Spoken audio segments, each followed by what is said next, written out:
All right, thank you, everyone. My name is Clever, and I am the Partner Relationship Manager at Bytespeed. I'm pleased to be with you today, and we've got John Murphy, is the Principal Systems Engineer at CommScope, where he helps customers provide exceptional wired and wireless connectivity. Another fun fact about John is he's worked as a consultant and managed a global network for a large software as a service provider, and he's also a Purdue University alum and loves wilderness backpacking. So we're really pleased to have him. And um, I will just go ahead and uh, push it over to John here so he can uh, present to us today.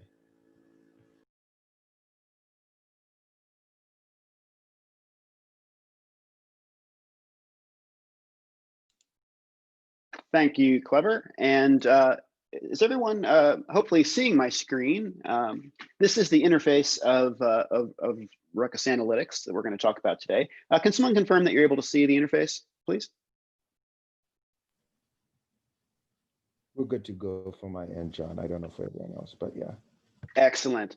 So we have a lot to cover in this product and limited time. So I'll move fairly quickly, but we will make sure to allow time for questions to be answered.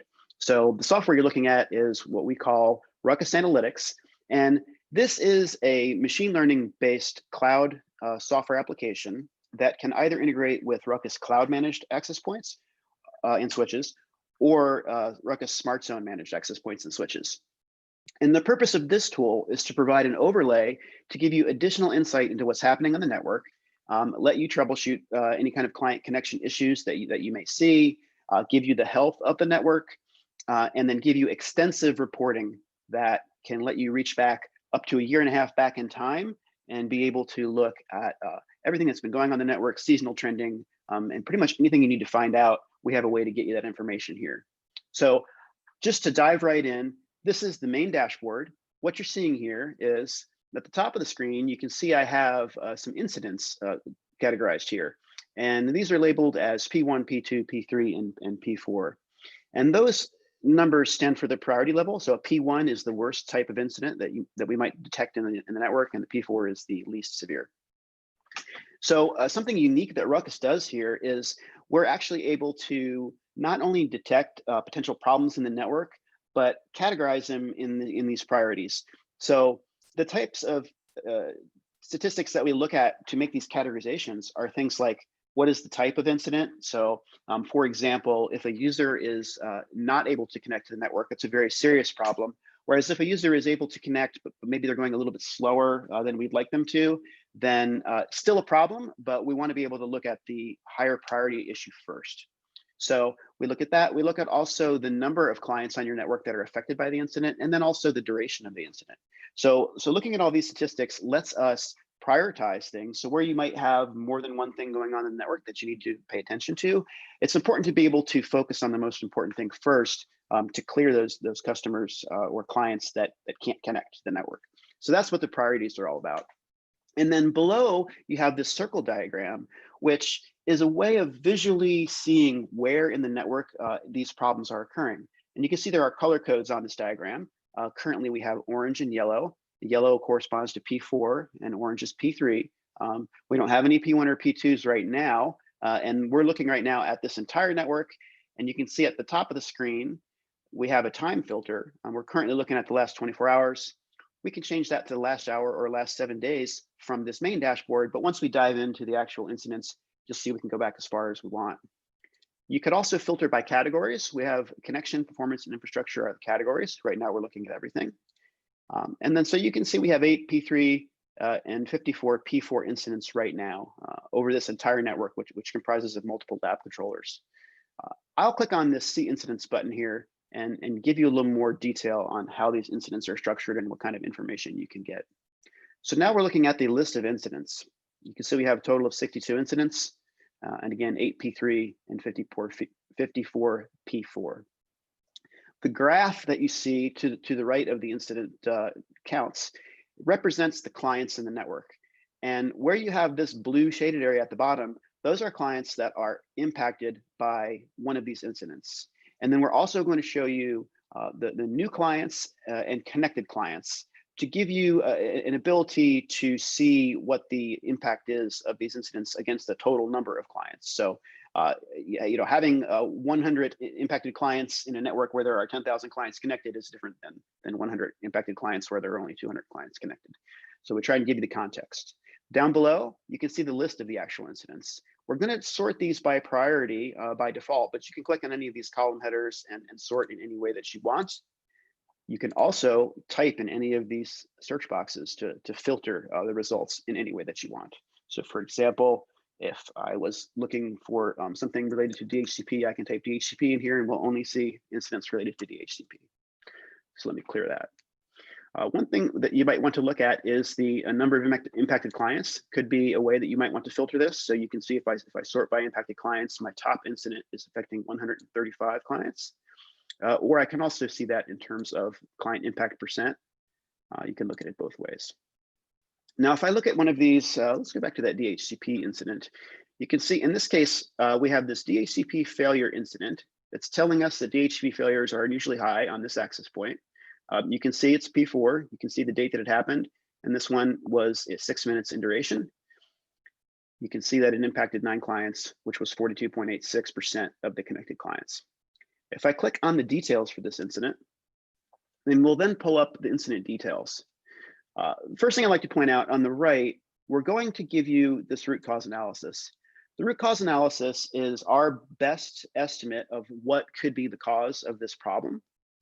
And you can see in this case, it's users are failing to connect successfully at the DHCP stage. This connection failure issue is comprised of multiple failure types and reasons, making it difficult to pin down. And there are some recommended actions. So for any type of incident, this is always going to be different, but we will give you a recommended action plan to give you some steps to take to try and diagnose the incident. So you always have that. Then on the left, there's a series of graphs that will visually display the information about the incident in ways that can help you filter in and get to the root of what's happening. So as opposed to having to sift through logs where things are represented in text form, we try and give you multiple ways of visualizing what's going on to make it easy to see what's happening. So for example, we're going to show you for this incident, we're going to categorize how that incident is expressed across multiple different ways. So one is which WLANs or SSIDs is the incident seen on. In this case, it's all on this one SSID. Then for various types of incidents, there may be different reasons why that incident's happening. So DHCP failure is one where there are quite a few different ways that could happen. So we'll express all of those. And in this case, it's fairly evenly distributed. So I really don't see the smoking gun on this one quite yet. So let's continue to look at some more of these filters. We also have graphs that show you how the incident is expressed across client manufacturers. So in this case, again, it's fairly evenly spread, but I have seen some incidents where you may come in and see it's 100% Apple users. And if you only have 20% Apple users on your network and the incident is 100% Apple users, that's a really good indication. It could be some sort of interoperability issue, maybe a client driver. That can just very quickly help you narrow in. And then we show you the radio. So is it happening on 2.4 gigahertz or 5 gigahertz? And maybe there's some background interference affecting the way this incident is expressed, and being able to see which frequency band it happens on can help you get to the bottom of that. Then down below, we're going to show you more detailed statistics over a timeline for this incident. And so you can see here, we're graphing all of the failures, and then below that, we're graphing all of the clients. And again, the blue is the impacted clients. And then we're also going to, for the case of DHCP, we're also going to express the failures in coordination with the attempts, so that, again, where there are, perhaps if there was a vast increase of the number of clients and there were many more attempts happening, could be some bottleneck where some of those packets are being lost, and that could help you get to the bottom of the issue. So all of these graphs, and again, they'll be different for every type of incident, are designed to help you get to the bottom of it. And we showed all you on one screen, and all of these timelines match up for these graphs. Then on the lower right, there's some more details about the incident. In this case, you can see that 9 of 21 clients, or 42%, are impacted. And if I click this View Details button, then I can get the actual list of all of the clients. So this is every individual client. We're going to show you the MAC address, manufacturer, the SSID, the username, and so on. So then for any of these clients, if I wanted to then click in and pull up the client troubleshooting tab, I can click on client troubleshooting, and this will give me the details for this particular client. In this case, there is not a lot of detail for this particular client, but I'll show you another way that you can get to this same troubleshooting screen. So in this case, I got to this client troubleshooting screen by going through the incidents list, but maybe I'm not looking at a specific incident. Maybe the case is that I really don't know for sure that something's happening, but I might get a help desk call and a user is complaining. And if I have any information about that user, I can just search in this global search bar. So let's say the user's name is Frank, and I may not even know what their device's MAC address or any of that sort of information. And you know, sometimes it can be a little bit of a struggle to get end users to find that information for you. So I'm able to search not just by MAC address, but also by username, host name, IP address. I can even search on OS type. So any of those fields that show up in the details of the client, I can search on. In this case, I'm gonna zero in on this this Frank's iPhone client here in the middle. And let's go take a look at the details on this. So lots of interesting information being displayed on the screen here. On the right, you can see what you would see kind of corresponding to if you were looking at the logs in the controller. It's textual based. You can see the details there. And we also are color coding based on these events. So, you know, not every event in the log is an issue. We're going to mark the ones that are a problem by putting these color coded indicators. And then all of these events are then also graphed on this timeline on the left. So in this case, you can see there's a few different lines, and each of these has a different type of information, but the timeline is all synchronized. So let me expand on the connection events, and you can see wherever there's a green circle is a successful connection, and whenever there is a red is a problem. If I click on the red arrow, I get a detailed packet walkthrough that's going to show me more details about what the problem is. I can also see roaming incidents. In this case, all their roams are good or green. If the roam was slow, you would see yellow there. And I can also see connection quality, which could also impact the performance of the client. So all of that is available at a glance. So again, you have the incident list. You can see how those are expressed across the different controllers on this visual graph. You can drill down into those incidents, and then you can troubleshoot any of the clients impacted by that incident. You can also search for that client to do real-time troubleshooting. I'm going to move along to the analytics tab here. So in addition to the incidents, I also have this health dashboard. Now the health dashboard is more of a high-level view of your network. This is something that some of your higher-level staff that maybe not have the detailed understanding of how network technology works, but still needs to know that the users are having a good experience. They can monitor this type of dashboard to get that information at a glance. So it's easy to see your connection attempts, successful and failed connections, your connection success ratio, and your time to connect. Again, this is a lab environment, so don't be alarmed at the 88.1% success ratio. As we scroll down, you can see there are a number of SLAs here. So we track things like connection success, time to connect, client throughput, AP capacity, and so on. And all of these goals that you see here, we give you the percentage of clients that are meeting those goals. And those goals are customizable. So everyone's network is different, and everyone has a different expectation of what is a high performing network. So you can adjust these to meet your expectations. So time to connect, you can adjust how many seconds is good for your network. What is the throughput that you need to guarantee to your users? You can set that here. And once you've set all those SLAs, you can then save them. And then we will monitor performance against those SLAs. So you can just at a glance come here and see how the network is doing. We already talked about the client troubleshooting tab. I'm going to move on to service validation. Service validation is something that you can use to do proactive testing against your access points. So the way that works is you create a test here, you give it a name, and then we're going to show you all of the different zones or venues that are in your network. And you can scroll through and select any particular zone or venue, or even down to the level of a particular AP. And then once we have that network element selected, we can then select which SSID we're going to do the test on. So in this example, I'm going to take this test SSID, and we're going to select the authentication method. If it's a pre-shared key, we're going to already know what the correct password is by talking to the controller, so we don't have to enter that. We can then, if it were a radius-based authentication or some other form where you had a username and password, then you could put in that username and password here. So we'll actually test all of the various aspects of the client connection other than the RF level. So we create a simulated client. We're going to test the simulated authentication. We're going to test the real world packet throughput of actually putting packets on the wire and testing DHCP and DNS resolution and all of those things up to and including ping tests, trace route tests, and then we can even do speed tests, which are going to be based on a speedtest.net server. So all of that, once you create that test, you can then go and run the test. And then if we look at one of these test results, let me get a good one here. So let's go take a look at this test. So here's a test that that was run, and you've got two different ways you can view this data. So you've got the overview tab, which is going to give you the test results across all of your access points under test.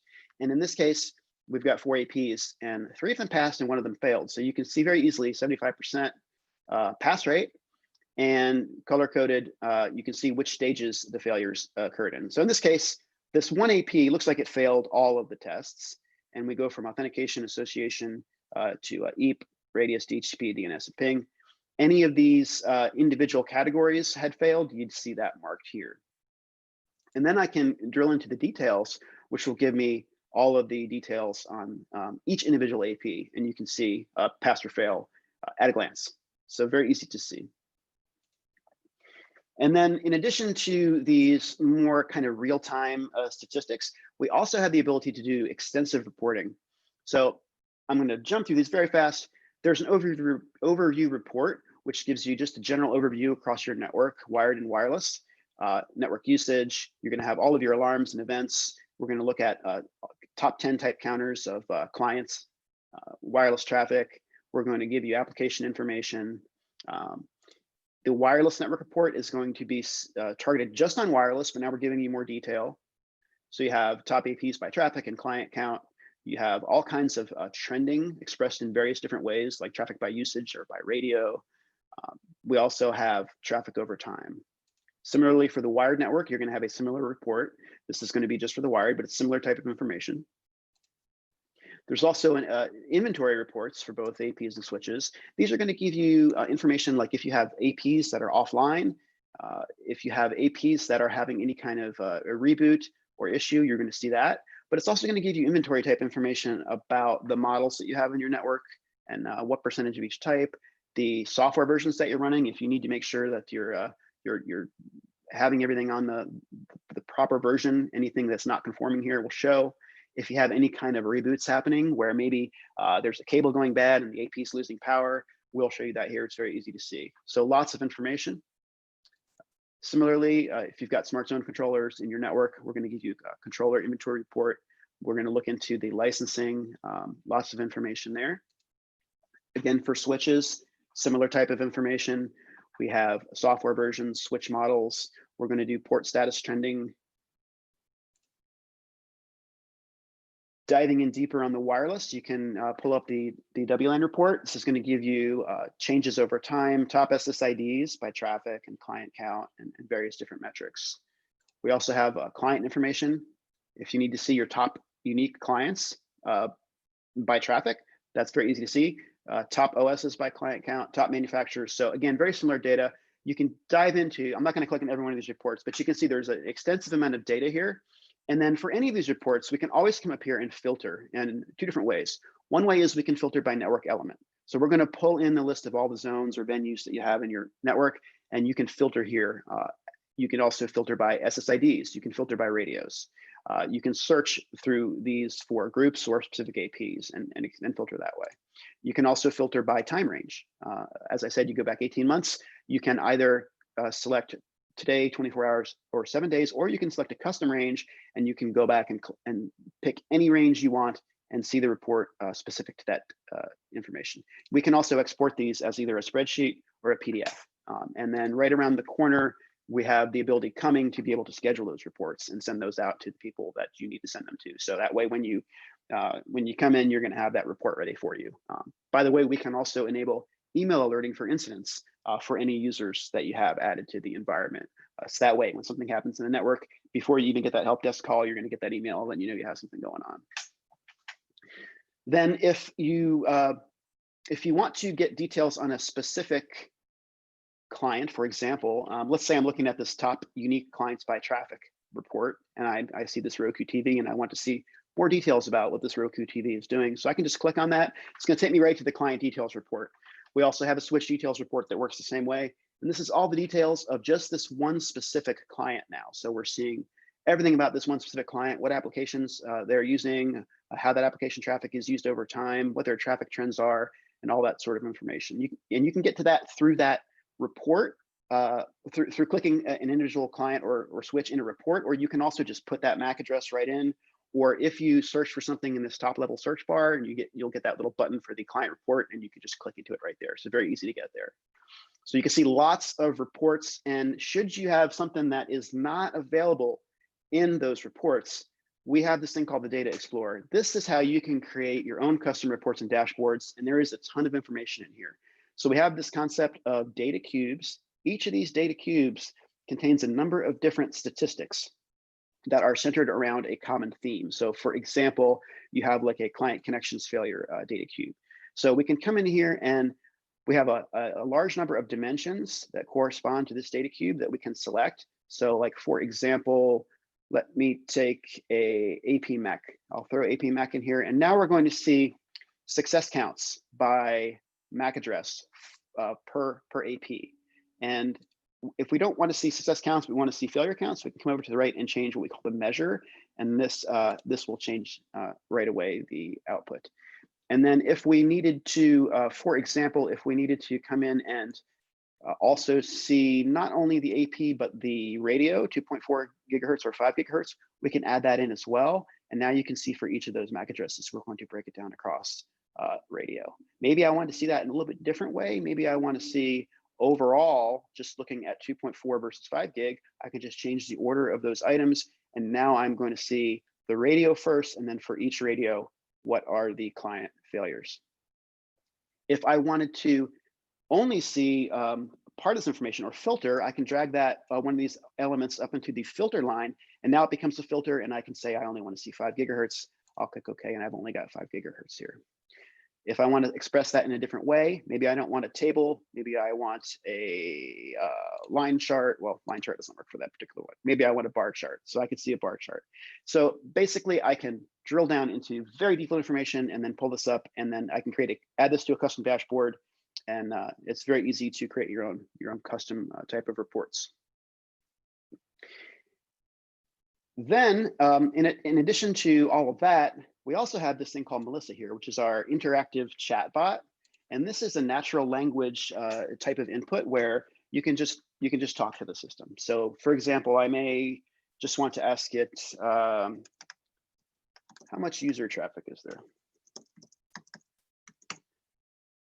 And we can see here's the traffic in the network. So it's just responding based on interpreting what I'm asking. I might want to say like, what are the top applications?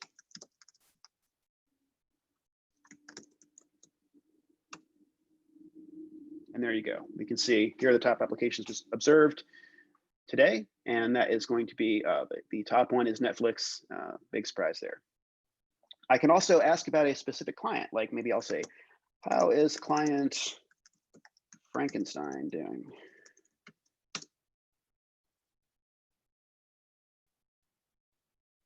And there we go. There's Frankenstein. Frankenstein is average signal to noise ratio 38 dBm. That's pretty good. Average RSSS minus 45. That's excellent. You can see their MAC address. You can see their client IP. So lots of good information there. If you maybe are looking at this information, maybe you're looking at one of these incidents, and you see you have a problem, but maybe you don't quite understand what that problem is or how do we get to the bottom of that, and you may need some help understanding that. So there's a couple things you can do to engage your RUCKUS to get additional help there. So I can click on this question mark. I can click and open a case right from here. And then if I do open a case and I need to get some help looking at it, I can come into this admin section and click on support, and I can turn on this support switch. And when I do that, that means now our support has access to your system. So you have to turn that on to let us do that. But once you do that, now you can open a case and do that and then go on about the rest of your work and not have to dedicate time to interactively work with a support engineer. That gives them the ability to come in, see all the same kind of data that you can see, and then by the time you do get on the phone call with them, they're already prepared to have that conversation, and they may even have the problem solved. So as you can see, there is a lot here. I know we've only got a half hour, which we're basically towards the end of. If anyone has any questions, I'd like to give you the opportunity. If anyone wants me to focus on anything, please let me know.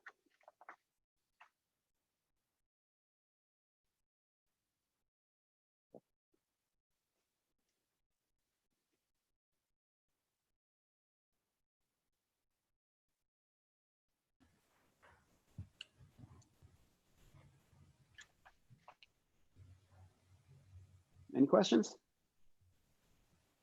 So John, this is Jiten. I just wanted to make a quick point. I think there's some questions in the chat, but let's just look at that here really quick. Oh, I see.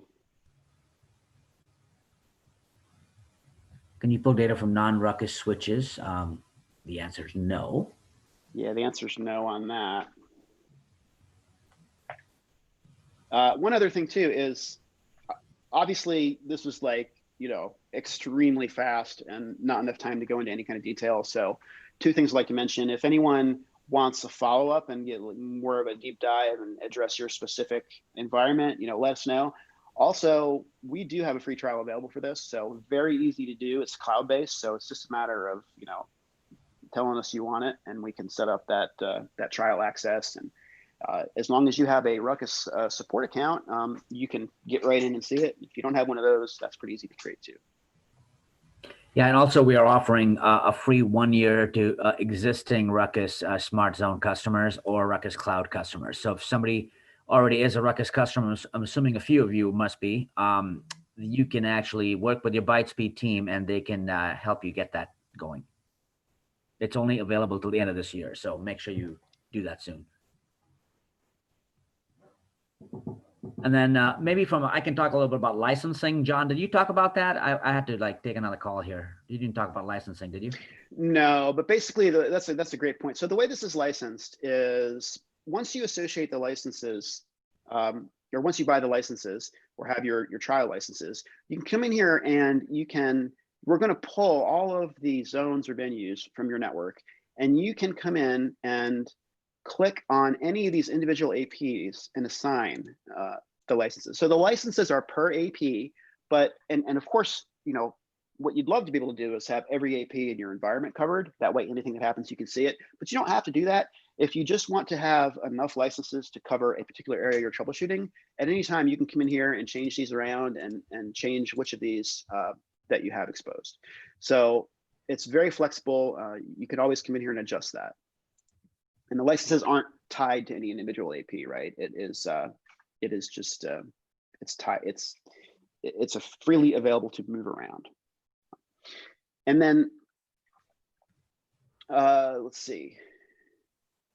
I also should mention we do have the ability to not only can you add other members of your organization to be able to have access to this tool, but if you need to invite a third-party user, so let's say you want to get someone from Bytespeed to get in and be able to see this. I can just click this invite third-party user, and then they do need to have a Ruckus support account, which there's a free tier available there. But as long as that person has a Ruckus support account created, you can just search by their email and then add them.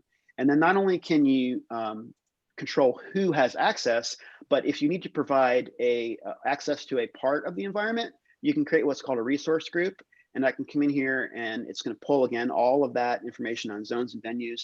And if, let's say I'm a school and I have someone that's helping me out in just one of my middle schools, and I want to be able to have them see just that middle school. Very easy to do here. I just select that zone and give them that access.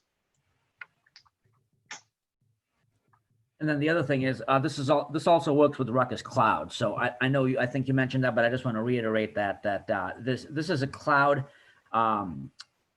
Basically cloud analytics. However, it does talk to either the Smart Zone or the Ruckus Cloud to get its data. Absolutely right. So I see that we're about in the hour. I want to be respectful of anyone's time. I do have the ability to stay on if anyone has questions and would like to talk in a little more depth. Just feel free to unmute and ask those questions. Yeah, I don't know if anyone can unmute because I think this is set up as a, they would have to be a panelist to unmute. So I think they're just putting things in the chat. Gotcha. Yeah, so please do. That's please why do it's put your so quiet questions. there, John. The final thing I just want to mention, like John showed about the licenses, you can, one of the things that you don't have to buy a license for every single AP that's on your network. Typically, if you are a school district and you've got one large high school and then a few other middle schools or elementaries, what we usually see happening is someone might buy, let's say you have 50 APs in your biggest building, largest building rather. You can get 50 licenses, and then that way you can redeploy them to any area that you're having issues and mix and match and stuff. So it's really flexible, and we make it very cost effective as well because we don't force you to buy a license for every single access point.